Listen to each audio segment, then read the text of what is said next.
here is the man himself, my favourite driver, Peden Nielsen. Are we swearing? Can we swear in this? Yeah, go on. Yeah, let's do it. Here is your E92 Eurofighter. Is that correct? I mean, it's an Irish, whatever you want to call it. Yes, it's an E92 M3 GT4 chassis from BMW, the HDK Eurofighter body kit on it. This kit looks unbelievable on an E92 as well. I think it's definitely I'm not a BMW person, right? But when we started this build, when we had the chassis, we had the transmission and the engine combo, even though I had to sell body parts to be able to afford the body kit. There was only one kit that I had to get on this, and it was the Eurofighter. It was the only thing for me made it aggressive enough to suit the engine, the characteristics of the rest of the car. So we had to do it. Obviously, there's so much to go through on this car. Every part matters on this. A bit behind the scenes about Peden is he does our live action arena. So my teammate from the Crusade Drift team, Al and I, Al runs the organization and as a driver as well, and we've been teammates for many, many years now and friends for even longer. So yeah, partners in crime is probably the best. Where do we start on this? Do you want to start from the front or the back? That's what she said. Do you want to start? Let's start from the front. Let's start from the front, okay. Yeah, is that's this the easy one. in 4K? Yeah. Do the aesthetics of the vehicle first, then we get onto the mechanical side, right? So as mentioned, it is a HDK Eurofighter kit. It is not the full exposed carbon Kevlar kit. It is the fiberglass option. Really quite cool. They're all kind of carbon infused fiberglass, so you can still see carbon or Kevlar weave through the paint. But the kit itself is incredible. So it's all tongue and groove. Every piece slots onto every other piece. The front lip slots onto the front bumper goes into the wing, side skirts, quarter panels, back bumper. There's more parts of the HDK kit that we have underneath the bonnet, but I'll show you that in a moment. Then we have the V8 bonnet bulge that's specifically designed to run the V8 and the intake that we have on top, the carbon R intake. From a wheel and tire combo, I suppose the wheels are the most important element for us. I run a Kansai wheel 18 by 10.5, running the dimensions that I have from my good friend James Dean. Bit of a name. I mean, if you're going to drop a name, I mean, there's... Yeah, I'm mates with James Dean. Yeah, hey, look, I know the fella. Full Alcons front rear from a brake perspective. I mean, the little things like carbon mirrors. It is a carbon roof from factory, right? Genuine M3 shell. Flossman carbon doors. These things are, literally feather light and close just like a Golf. I always use that joke and no one understands it. Oh, you're way too young anyway. No, I remember. It's the Mark IV Golf, wasn't it? Sounds just like a Golf. Or was it Mark III? Oh, see, the there advert. We go. It was, wasn't it? One lady owner. Lexan, all the polycarbonate window kits, doors, rear quarters, glass in the front. Rear then, from an aesthetics point of view, obviously again the kit comes around the rear. Carbon rear clam to allow for the rear rad setup that we have in the back. I tried something different, which I do not believe, and happy to be challenged on this, I do not believe anyone in the world has done this, and why would you do it? But E36 M3 Evo spoiler on the back. The whole entire vehicle is painted in the same color as my Dirty Unicorn truck. The DU150 and Dirty Unicorn do complete body work and also painting. So they actually painted the car the week before Gravity 2024. A lot of pressure on. It was literally out of the paint booth, I think 24 hours before the show. The reflection here, look at the reflection here at Santapod. Look at this. I mean, this is a place of dreams. Look at Santapod Raceway. So if we look at the back, obviously rear mount rad setup, Wiggins clamps, which are always cool as I can swear, right? Yeah, they're cool as literally NASA technology on a race car, which is cool. Very cool component here, fitted, and the whole entire vehicle is built by Trackworks in Birmingham, right? Complete air jacks system from a GT4 race car on the vehicle, which is incredible, really, really handy. And also, again, cool as right? Full race car. We have for our coilovers, we can adjust our coilovers for dampening at the rear, which is really handy for wet-dry setup. Then at the back we have defunct original spoiler, or sorry, antenna is no longer in use.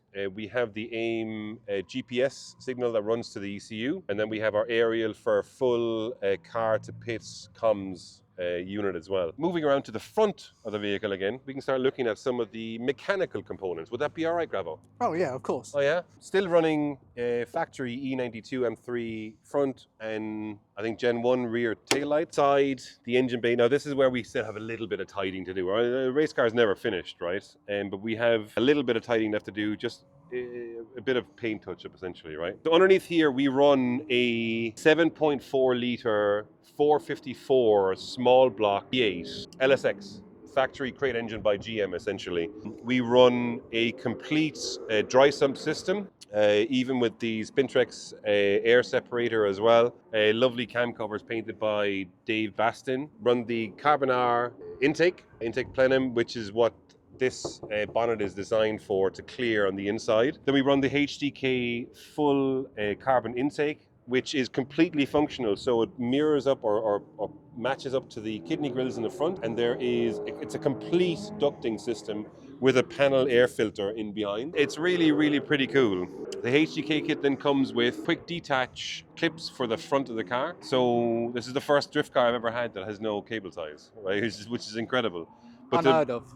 Unheard of. I mean, Unheard especially of. for an Irishman, right? So to remove the whole front bumper and the front lip, literally you just pull 2 pins and the whole front comes off, and that's it, which is really quite smart. Moving to the inside of the car. Is it the inside of the car? Yeah, inside's the best part, isn't it? Is the inside going to be 4K as well? Now, we've just finished a test day here at Santa Pod, so a little bit dirty. Vans have dirtied the car a small bit, so apologies for that. We run a complete GT4 FIA certified and approved roll cage. It is the most comprehensive roll cage I've ever had in any vehicle, which is incredible. Has the dash out of the GT4 race car also, which is just a flocked BMW M3 dash. Steering wheel by Grip Royal, signature series, which is great. Seats and harnesses by Corbeau. So normally I would run a Revenge Corbeau seat on the driver's side, which has the winglet. But in this case here, I've opted for the exposed Kevlar Pro Series seats, driver and passenger side. For one specific reason, this is a completely new chassis for me. We'll talk about the seating position in a moment because it caused TrackWorks an awful lot of headache to try and get comfortable inside this car. And today is really the first time I've driven it hard and without anything going wrong. So I wanted to be comfortable, and then we can move a Revenge seat back in for when we start going really fast at places like Gravity.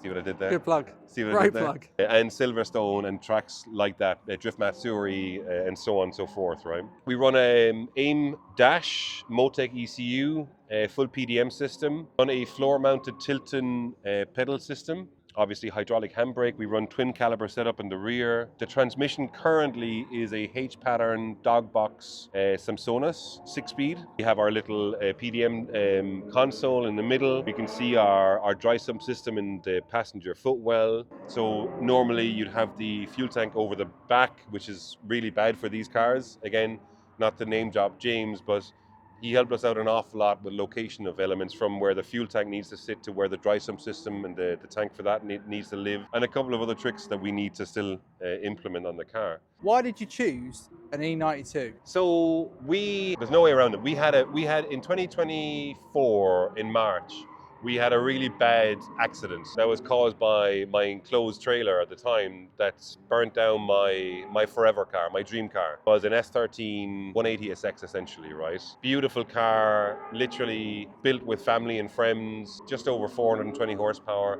absolutely perfect car. When we lost that car, and that burned down a week before we were due to launch the cars. And then we wanted to build something, and I wanted to build something. I needed to fill a void, right? And if you're gonna do something new, you may as well send it, right?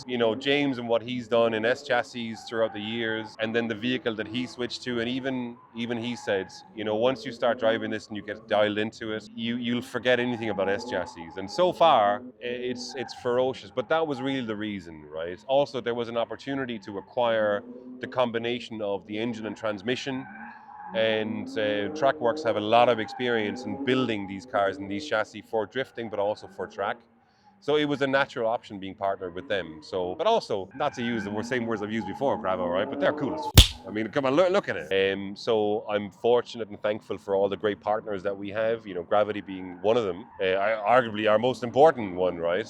Would I be right in saying that? You are correct. I am correct. I mean, it's the biggest sticker on the whole entire car, right? A little nod to my heritage, my family, with the family crest, or the symbol from my family crest. And then I'm a weird hybrid of Irish and Danish. So on one side of the car, on the driver's side, you've got an Irish flag, and then you've got a Danish flag on the other side, and it's mirrored on my helmet as well. And that's it. That is my E92 M3 V8 powered drift mobile that we literally worked our asses off to just get ready for Gravity. But yeah, that is it. Any final questions, Gravel?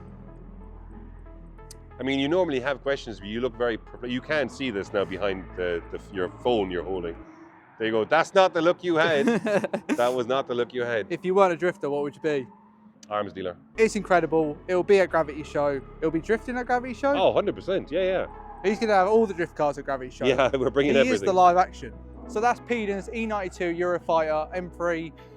Yeah, it'll be at Gravity Show 2025 in the live action arena. You can also look around it, see for yourself how mental of a car this is. And we're excited to have it along with so many other incredible drift cars at Gravity Show. This one's going to be the best one yet.